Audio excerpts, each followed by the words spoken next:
Hi, we're your hosts, Liz and Angel, and welcome to episode 3 of the Charter Arts Podcast. Here we talk about students and their majors and other hobbies that they have outside of school and whatever's interesting them.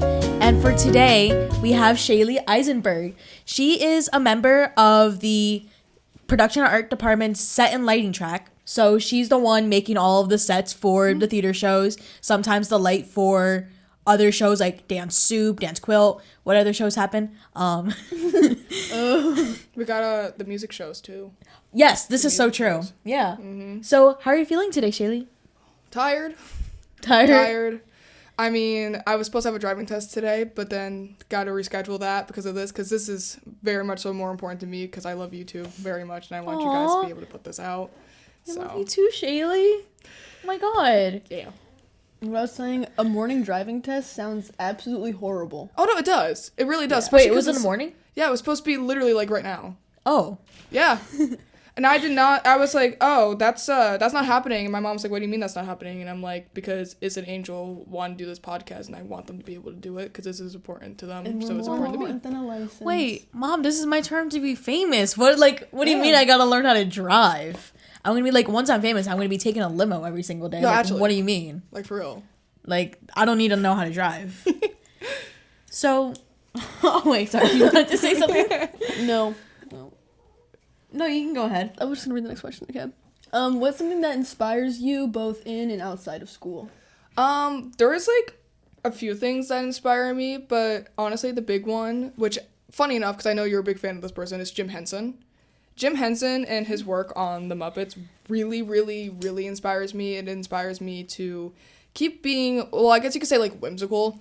I really like how everyone was like, oh, like being a puppeteer and like playing around with things that are ours, but like inanimate and pretending they're real is such a childish thing. Why would you do that as a profession?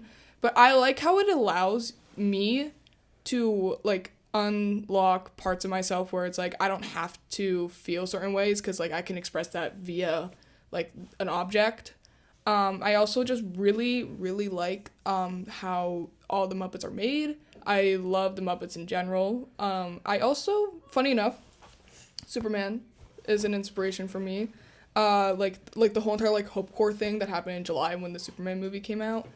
That was really special to me because I grew up watching Superman. Mm-hmm. Though I will say Man of Steel, I don't like Man of Steel. I hate that movie. That would have never happened. Everyone like hates that movie. Well, no, because he wouldn't let all that destruction happen. Like, he literally is the type of guy where he races around trying to save everyone and everything while stuff is happening. No, this is true. The writers didn't know what they're doing. Man of Steel like catches moving cars and then just throws it into buildings. Exactly. Like, and like Superman 2025, bro saves a squirrel in the midst of battle. Like, yeah, like whoever like wrote them, like that's not your character anymore. Actually, it belongs to it belongs to the community now. Yeah. And we'll do a better job. No, actually. We're taking custody. But yeah, those two things really, really inspire me. They inspire me to be more creative and also to, despite being very pessimistic, inspires me to have more hope for not only like people around me, but also for like the industry as a whole, because they kind of go hand in hand. Puppeteer and film is kind of a dying art form with CGI,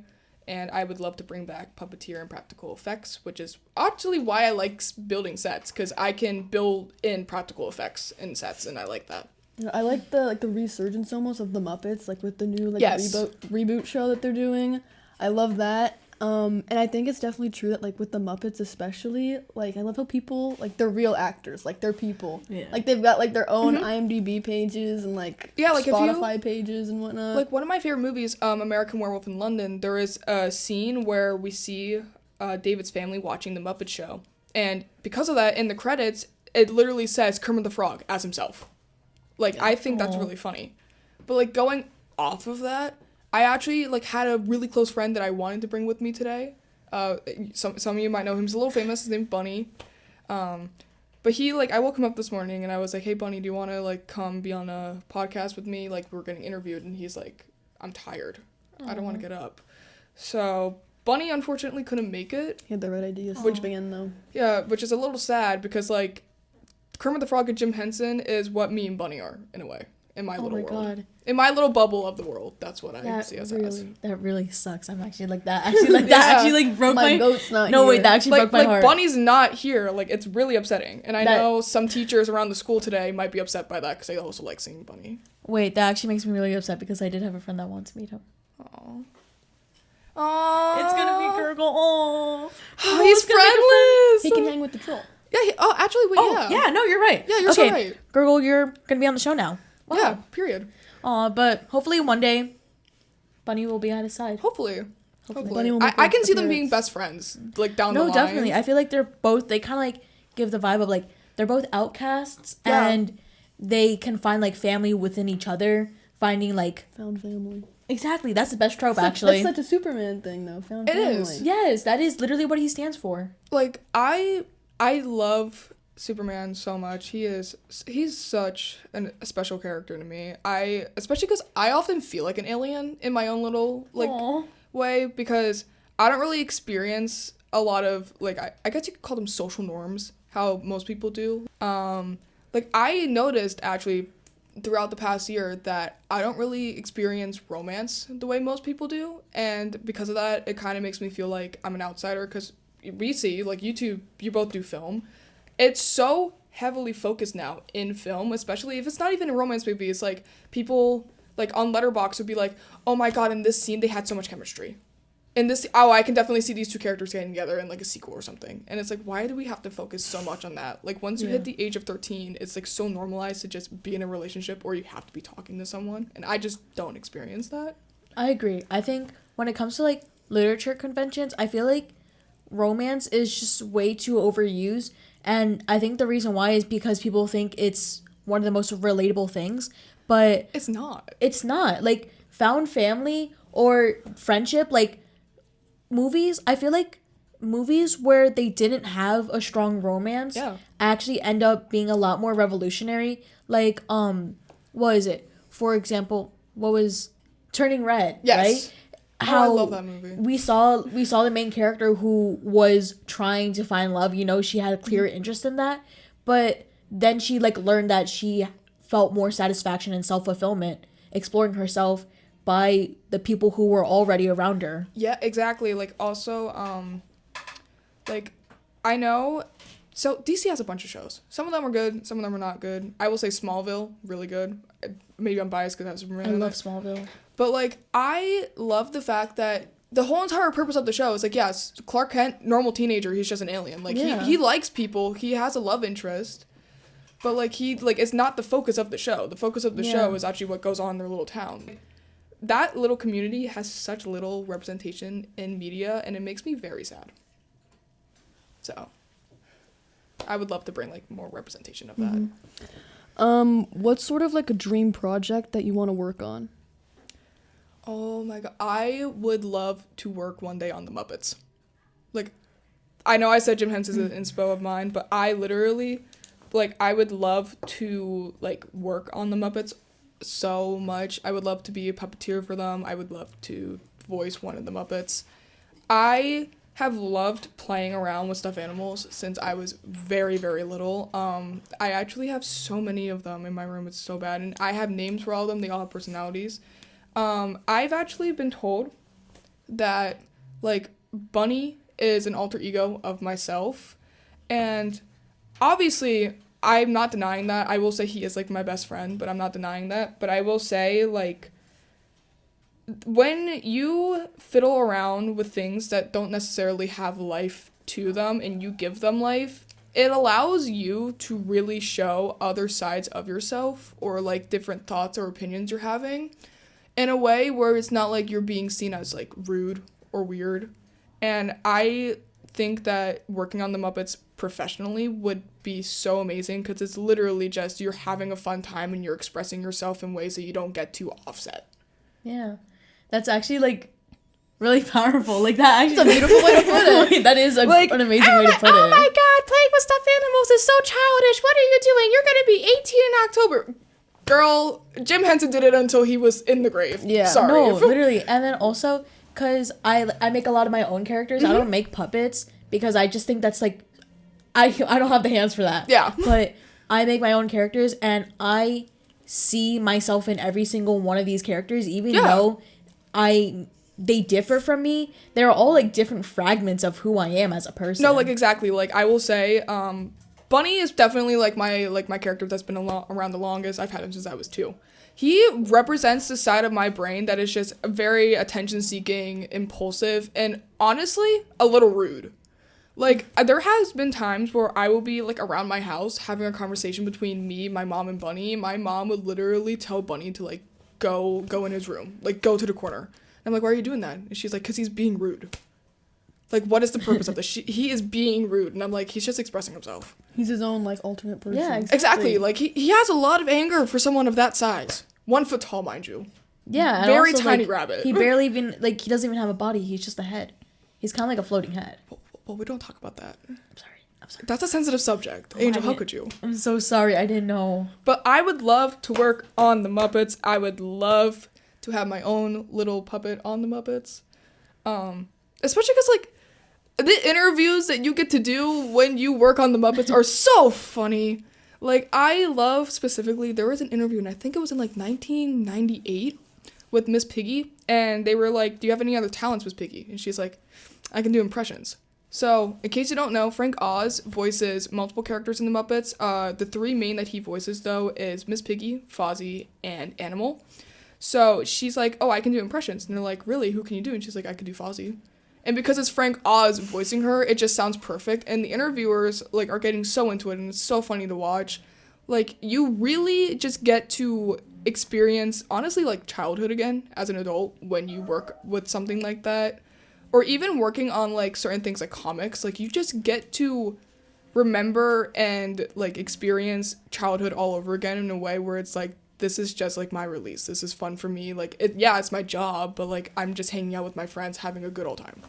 That's the dream. A job where you're just hanging out and having fun. That's actually, and I feel like people, like, harp on role-playing so much, but that's actually, like, it's actually so that's fun. That's kind of what, like, all forms of, like, I feel like a lot of art falls into a little bit of roleplay, like acting. Even if it's not like even if it's not like you're physically speaking or trying to like recreate a different character. When you're drawing, you're trying to like replicate a feeling. Exactly. You kind of like have to roleplay that feeling to be able to visualize it. Or like when you're writing a story. Like, some people in this school, literary artists, like, you get to write whatever you want to, and you get to put yourself into that person's shoes of whatever you're writing about. Like, it's very fun. Like, all form of art, I do agree. I think it could be chalked up to, like, roleplay, honestly. Yeah, and people are afraid to acknowledge the fact that... It's so cringy! Like... That is the way of life. I fear that is, like, that's self-exploration. I once heard a very powerful quote that was...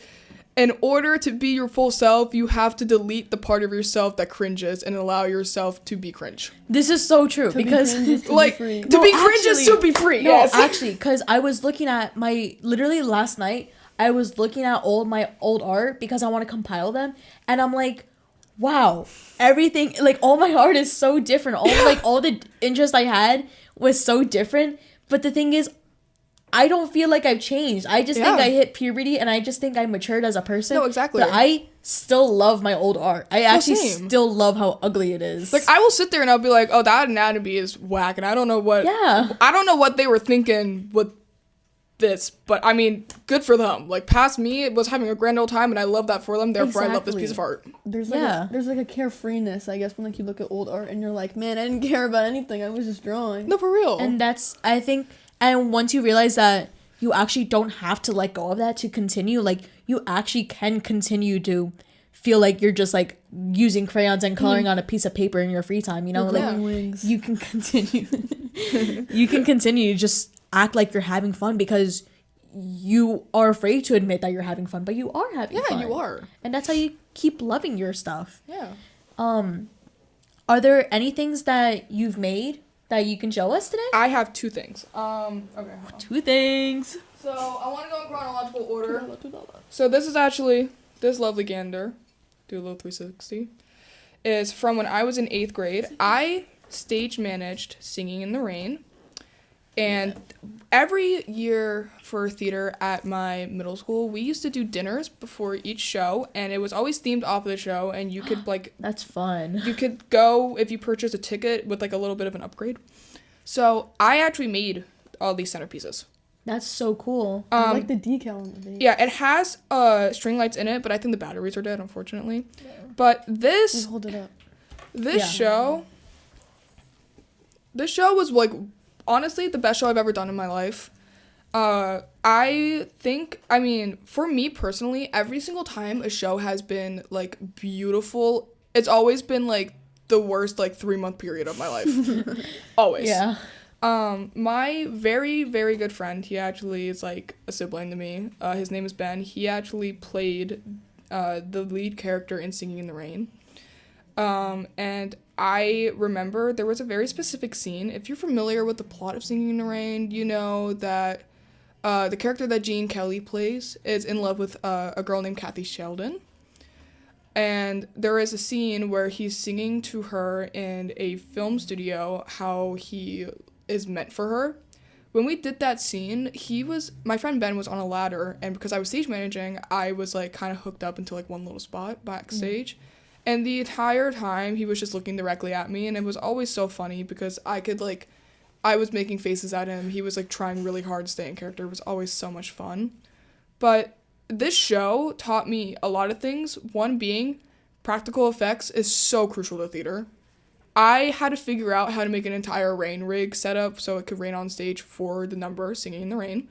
And I didn't realize how much time goes involved in just small little bits like that. I also learned from this show that even if someone does something wrong, it always comes back to the stage manager. Like, I remember, as much as I do love Ben, and he is like one of my best friends, Ben, if you're watching this, I know you hate when I tell the story. So during the party scene in the Act 1 of Singing in the Rain, Lena Lamont is supposed to get hit in the face with a pie, or sometimes it's a cake. For ours, it was a cake. So because of that, we had to make, Cool Whip to go kaboom on her face. Ben wound up kicking that cake off stage into a auditorium that was all carpet. And it fell face down onto the carpet. Oh, yikes. I remember hearing about it on headset, and then when intermission came, I went to go clean it up, and all I see is just my director storming at me. I literally thought I was dead. I was like, this is my time. That kind of reminds me of, like, they usually say, like, the best jobs. Like, you did a good job when people can't really notice what you did. Yeah. Or it's like that saying where it's, like, the hardest job in, like, in an orchestra is the triangle. Because you just have, like, one thing to do. Or the cymbals. Yes, the cymbals so if you mess it up, everyone's gonna know. Yeah, that is true. I also brought another thing. Wait, actually, we can put it on display here. Oh, you we want have the centerpiece? Yes. That way everyone can admire it. I love how it just like... Also, the umbrella doubles as an umbrella for Bunny when it rains. Aww. The next thing I brought, teeny tiny little... This is my light portfolio. Oh, cool. I will say, probably won't be the best to show up on camera, probably. I mean, as long as you're like how like the makeup artists always show their product that they're using, like... With their hand as you can see. Yeah, so you can see like the I also the have this one in chronological order, and actually, this is what I used to audition here for. That's amazing. All of these photos have either lights that I've designed or sets I've designed, or both. Like, this one has both the set and the lighting that I designed. Basically anything for Cinderella, which I did freshman year. Whoa. I helped design. Wait, that's a horse. That's a horse. I was thinking more whimsical. Oh, we named him Hank. Hank the horse. Technically in the show, his name is Buttercup, but we named him Hank. So that's Hank the horse. He actually still lives up in the loft of our shop. Shout out Hank. Shout out Hank. So, like... Hank will be in the credits, actually. This is actually what the preview looked like. That is when awesome. People would come into the auditorium. This set was really interesting to build because it was completely white. And we did that because we wanted to have like a storybook feel to the show because it's Cinderella. That's so cool. Yeah. And then obviously... Oh, that's awesome. That's actually the amazing. slipper. We had a lot of slipper moments. I love that. This actually did manage to get us quite a few Freddies. Probably like one of the funniest shows I've ever seen, which you might think is odd because it's a murder mystery.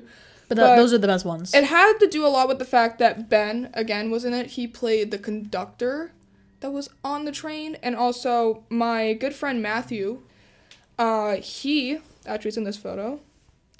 He's right there. He played Book. He's also one of my coworkers. And he is quite literally the funniest person I've ever met in my life. So watching him on not stage. Me? Whoa. I said ouch and you went not me. Like, not what about us? Not us. I mean, you're the nicest, but not the funniest. Sorry. Pretty woman walking down this. Sorry.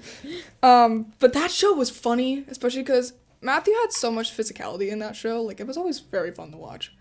But yeah, I will say, from a set building experience, I'm not a fan of rotating platforms because normally when you build them and your theater isn't set up to have one, they are not automatic. You have to actually push them, and that means that you have a chance of getting run over quite a few times. Like the horse things. Yeah. Oh, like the horse running things with the big Yes, circles, and they yeah. have the horses to run in them, and then people run in them to see how fast they can go. And Yeah, they just get trampled and they got actually just died. The last show I did before coming here was Mamma Mia. I built the entire set for it, and I also designed a lot of the lights. My favorite light cue that I actually designed is at the end of this, but probably the most extensive one I designed was for Voulez-Vous, because we had to manualize both regular cue setups and then shortcuts on the board. Which shortcuts, even I don't understand that. It's basically like where you program two keys specifically to just access like a hidden cue. So that was right before our intermission in Voulez-Vous. And then obviously we have some more. I love that. What the heck? Yeah. What was this for? Mamma Mia. Mamma Mia. We got our 3 leading ladies right here. Actually, that's Anna. She's amazing. I love Anna. Shout out Anna. Shout out Anna. And then this is my favorite like you've ever designed in my entire life. Green! It's for Money. I thought it was so fun, especially because like there were so many bumps in the song that allowed me to add more cues and everything, and it was just so amazing to do. I loved it so much. Like, I don't even know why I liked it so much. I just did. It was just so fun. It's like, There's oh a lot yeah. to do. It's like, yes, let me do this. Like electrifying your brain. Yes. So that definitely was like my favorite thing of done. So here at Charts, what are some current projects that you guys are doing in set and lighting? We're going to be starting 9 to 5, which is our musical of this season, and it is going to be big. I'm so excited for it, actually. I'm so excited. We have so many ideas that we're playing around with that we don't even actually know if we're going to be able to do all of them. Though we actually currently are like in the works of designing it, and then we're going to figure out how we want to build it. We like to reuse a lot of our flats because it helps us save wood, and also it just makes everything a lot easier when you're putting it all together and taking it down, because we do so much that we have such little time to put things up and then take them back down. Yeah. So that's definitely going to be fun. I know we want to do 2 levels. What are like color combos that you hate to see on lights? Oh my god.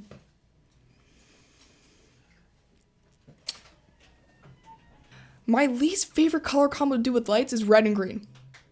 Because you correlate it too much with Christmas. Well, not even that. This is true. Not even that, but also I feel like it just looks very like. It's also ugly. It is. What are your thoughts on the current lighting? For like, Right now. In this room. Yeah, room? do we do a good job? I like it. Dolphins color. Yes. I'm a big fan Miami of having Dolphins. ambers and blues together. I'm also a really big fan of blue and purple Yes. together. Blue and purple. Purple and orange. You wanna know what I really like? I mean, it might be a little bit niche, but like purple and green. I do like that. It's such a good combo. I do. I feel like It purple. depends. Excuse you. Me and SheaLeigh. Let me have Yeah, this. yeah, it is. I feel like just purple is such a nice color. It is. That when it matches with like anything, it just feels so. It feels so right. Like name a purple color combo where it doesn't sound right. No, actually, like I don't think I can. Like purple and blue, beautiful, night sky. Purple and red, sunset. That's amazing. Or purple and yellow, they're complementary. That's Yeah. what it's giving. It's like Halloween. It's a great. Yeah, like it's great. Halloween's purple and orange. I will say, Not purple and yellow. well, no, actually, okay, I'm a face painter. Putting that out there. One of our Halloween face paint designs is actually the most popular one on our board is purple and yellow. Ooh. What is purple and yellow? And if y'all want, No, like things that are Halloween based. Oh, I mean, if y'all want, I can actually send you what that looks like. Probably like I want to get my if face I can painted find now. it, I can send it to you. But like an instance where I need an instance where I could get my face painted, like where it would make sense. we'll find one. Come over to my I'm house. looking for one. Come over to my house. Yeah, come over to our houses. Our We'll house. actually collaborate. Collaborate, yeah, SheaLeigh collab. will do one half of your face and I'll do the other. We can judge it and see who's the best. Yeah. Yeah. Like those like before and after like videos where like one side it's like If this podcast gets to 1,000 likes, we'll do face paint on yes, his we're face. gonna face paint Iz's. You know, like if you guys actually if this gets enough likes and If this goes viral, Please, YouTube, can we make this happen? yes, please. But yeah, like that's like I really like the idea of like color and lights. I love color. Especially because I'm an artist outside of a lot of things I do, and I will say, if you look through my sketchbooks, I'm a sucker for doing basically anything in blues and purples. Yeah. That's like majority of my sketchbook, and honestly, I'm not ashamed of it. Oh. Like, see, like the lighting setup we have here, I love it. It's so Yeah. cozy. I was going for like complementary colors, but we. Well, it was my idea though. clearly, Don't even play. clearly the missus has something to talk about with the mister, because as you can see, one of you is wearing the pants in the relationship and one is not. Oh, well, I'm gonna just sit and think about that. Just saying. We're gonna think about this while we're editing. I think that's a good place to stop. Yeah, no, actually, Conclude on that note. actually, yeah. And we on have that to- note, we're we gonna have talk about this once the cameras go down. Yeah, we're actually gonna talk about this like right now. So Next episode is just gonna be Angel. Why? Who knows? Next episode, Yeah, there's we're not gonna- gonna be Angel. It's just gonna be me sitting here. or me. And there's gonna. Actually, we'll find out with the next episode. Comment down below who you think is gonna win. In a boxing match. Yeah. Okay. Thank you so much for joining us on episode 3. And if you tune in next time, you'll see who's the winner. Yeah. Yeah. Place your Tune bets in next next time. Place your bets in Thank the you so comments. much, Bye. SheaLeigh, for coming here. Thank you. We love you. I love you, and I'm so happy you guys asked me to come here. Like, Yes, I'm so happy. thank you. I was so giddy about it. Okay. So we're gonna start fighting.